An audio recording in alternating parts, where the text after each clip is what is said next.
Hi friends, स्वागत है आप सभी को हमारे यूट्यूब चैनल आकृति टॉक में। फ्रेंड्स, आज का जो हमारा टॉपिक है वो है प्रकृतिवाद। इसका मतलब है नेचरलिज्म। पिछले वीडियो में हमने आदर्शवाद के बारे में डिस्कस की थी। आज प्रकृतिवाद के बारे में पढ़ेंगे। यह बहुत ही इम्पोर्टेंट क्वेश्चन है। इसका अर्थ है प्रकृतिवाद तत्व मीमांसा वह रूप है जो प्रकृति को पूर्ण वास्तविकता मानता है। यह अलौकिक और प्रलौकिक को नहीं मानता है। माना कि जीवन कल्पना की उपज प्रत्येक वस्तु में प्रकृति से उत्पन्न होती है और उसी में विलीन हो जाती है।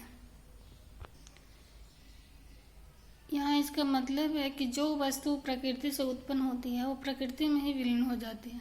आगे है तत्व मीमांसा। दर्शन की वह शाखा है जो किसी ज्ञान की शाखा की वास्तविक का अध्ययन करती है। इसकी दो शाखाएं हैं, ब्रह्मांड विद्या कॉस्मोलॉजी और दूसरा सत्ता मीमांसा ऑन्टोलॉजी। और लौकिक और प्रलौकिक क्या है इसके बारे में जानेंगे। जो लोक में न मिलता हो, अद्भुत या अपूर्व, उसे अलौकिक या प्रलौकिक कहते हैं। आगे है मूल सिद्धांत। प्रकृतिवाद का मूल सिद्धांत है यथार्थ वास्तविकता। इसे यथार्थवादी विचारधारा भी कहते हैं या भौतिकता को प्रधानता देता है। प्रकृतिवाद की कुछ परिभाषाएं हैं, इसके बारे में डिस्कस करेंगे। थॉमस और लाइक के अनुसार इनके क्या विचार हैं प्रकृतिवाद के बारे में, इसके बारे में जानेंगे।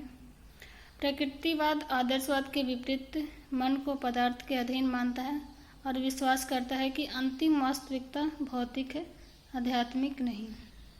अगला पॉइंट है पैरी के अनुसार प्रकृतिवाद विज्ञान नहीं वरन विज्ञान के बारे में दावा है। अधिक स्पष्ट रूप से यह इस बात का दावा है कि वैज्ञानिक ज्ञान अंतिम है, जिसमें विज्ञान से बाहर अथवा दार्शनिक ज्ञान का कोई स्थान नहीं है। तीसरा है जेमन व वार्ड के अनुसार प्रकृति वह सिद्धांत है जो प्रकृति को ईश्वर के पृथक करता है, आत्मा को पदार्थ को अधीन करता है और अपरिवर्तनीय नियमों का सर्वोच्चता प्रदान करता है। यहाँ के कुछ प्रमुख प्रकृतिवादी हैं, इनके बारे में कुछ जानेंगे। यूनानी दार्शनिक थेल्स 640 बीसी 550 बीसी पहले, जिन्होंने सृष्टि की रचना जल से सिद्ध करने का प्रयास किया। ये यूनानी दार्शनिक जो थेल्स हैं उन्होंने सृष्टि की रचना को जल से सिद्ध करने का प्रयास किया। वही एक स्वतंत्र दर्शन के रूप में इसका बीजारोपण डेमोक्रिट्स 640 से 370 बीसी ने किया। इसका बीजारोपण डेमोक्रिट्स ने किया था। प्रबल प्रवर्तन रूसो प्रकृति नारा की ओर लौटो। रूसो का जो नारा है वो बोल रहा है कि प्रकृति की ओर लौटो। स्पेंसर हर्बर्ट क्या कह रहे हैं, वेक्कन कम्युनिस्ट अन्य हर्केलाइट्स अग्नि को, एम्पोडोक्लिट्स पृथ्वी जल अग्नि आयु। प्रकृति के ब्रह्मांड की कर्ता व उत्पादन का कारण है। आगे है प्रकृतिवाद के रूप पदार्थ या शक्तिवाद प्रकृतिवाद। इसका मतलब है फिजिकल नेचरलिज्म। समस्त प्रकृति में अणु विद्यमान है व जगत की रचना इसी से हुई है। जीव व मन सभी का निर्माण भौतिक तत्वों के संयोग में हुआ है। दूसरा है यह बाह्य प्रकृति के नियमों अध्ययन करता है, शिक्षा का कोई योगदान नहीं दिया है। इसमें प्रकृति के बाहरी नियमों का अध्ययन किया है, इसमें शिक्षा का कोई योगदान नहीं है। दूसरा यंत्रवादी प्रकृतिवाद। इस संप्रदाय के अनुसार सृष्टि यंत्रवत है जो पदार्थ और गति से निर्मित है। दूसरा पॉइंट है मनुष्य को मानना है कि उसके तत्व की उपेक्षा करते हैं। और तीसरा पॉइंट है इसी बात से व्यवहारवादी मनोविज्ञान को जन्म दिया, शिक्षा में काफ़ी योगदान दिया। तीसरा है जीव विज्ञानवादी या जैविक प्रकृतिवाद। यह विचारधारा विकास के सिद्धांत में विश्वास रखती है, इसलिए इस विचारधारा का उद्गम डार्विन के कर्म विकास सिद्धांत से हुआ है। यह वाद पशु या मनुष्य के विकास की निरंतरता में विश्वास करता है। तीसरा है दो सिद्धांत हैं इसके, जीवन हेतु संघर्ष स्ट्रगल फॉर एक्सिस्टेंस। बी है सबसे उपयुक्त का अस्तित्व सर्वाइवल ऑफ द फिटेस्ट। फिर से ए पॉइंट है प्राणी को जीवित रहने के लिए संघर्ष करना पड़ता है। वही प्राणी जीवित रहता है जो उपयुक्त व शक्तिशाली। और चौथा पॉइंट है शिक्षा हेतु अधिक से अधिक योगदान, अधिक योगदान।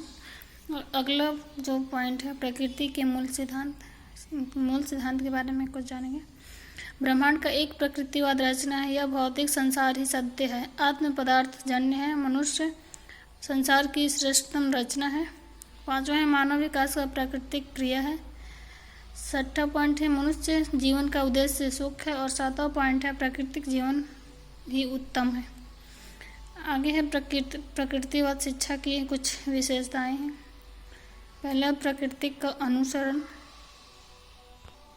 यहाँ पे जो कामेनियस हैं उन्होंने कहा है कि प्रकृति की ओर लौटो का नारा दिया है। यहाँ पे रूसो के अनुसार प्रत्येक वस्तु नियंता के यहाँ से अच्छे रूप से आती है, केवल मनुष्य के संपर्क में वह दूषित हो जाती है। प्रकृति को दो खंड के रूप में बांटा गया यहाँ पे, भौतिक और बालकी। बाह्य प्रकृति अमूल प्रवृत्ति आवेग क्षमता जन्म से, अर्थात बालक को अपने विकास के लिए स्वतंत्र छोड़ देना चाहिए। बाल केंद्रित शिक्षा, बालक शिक्षा के लिए नहीं अपितु शिक्षा बालक हेतु है। तीसरा है पुस्तकीय ज्ञान का विरोध, oppose to books knowledge. Adams के अनुसार शिक्षा में प्रकृतिवाद विद्यालयों और पुस्तकों का निर्भर न होकर क्षेत्र का वास्तविक जीवन का अध्ययन पर निर्भर रहती है। चौथा है मानसिक शक्तियों के अनुसार शिक्षा, education according to mental capacity. पांचवा है सच शिक्षा, को एजुकेशन। छठा है इंद्रिय ज्ञान के द्वार, रूसो के अनुसार शिक्षा को इंद्रियों का उचित प्रयोग करने के लिए ज्ञान का द्वार खोलना। यहाँ पे रूसो का जो कहना है वो कह रहे हैं कि शिक्षा का जो द्वार है इंद्रियों का द्वार है, अच्छे प्रयोग के लिए अच्छे ज्ञान के लिए द्वार खोल देना चाहिए। ये है रूसो के विचार थे। ये थी आज की हमारी टॉपिक। आई होप यह वीडियो आप लोगों को पसंद आई हो।